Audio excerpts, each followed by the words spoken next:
The single most important thing we can do is to make sure we've got a world-class education system for everybody. That is a prerequisite for prosperity. It is an obligation that we have for the next generation. I looked at the current educational system. I said, what's wrong with it? And the biggest problem that I found was it didn't know how to motivate kids. Every person alive, it's in our DNA to be motivated. I think the current model, and I'm not picking out any players, the current model is just really good at squashing that motivation.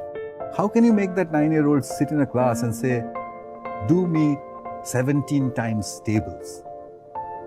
What for?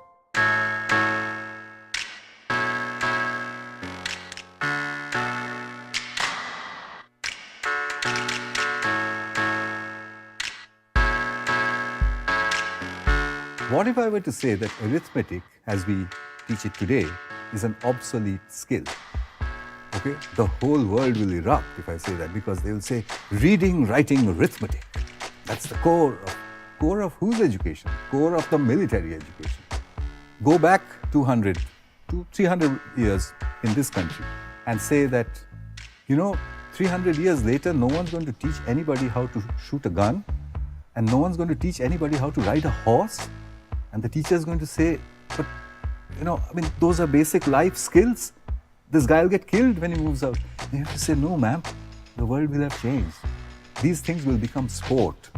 Shooting is a sport. Horse riding is a sport.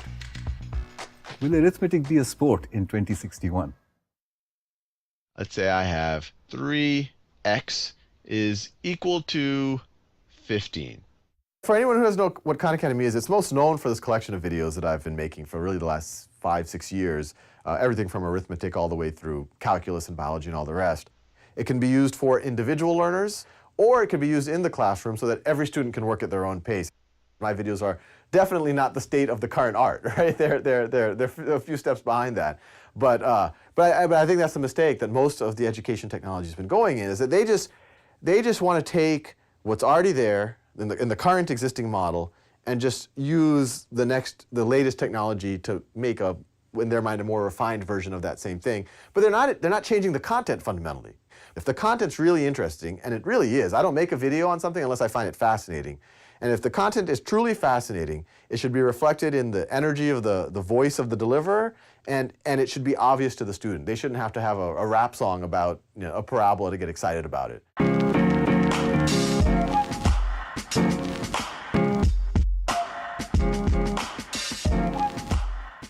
Video games are actually among the most powerful learning tools that have ever been created, because if you look at a child when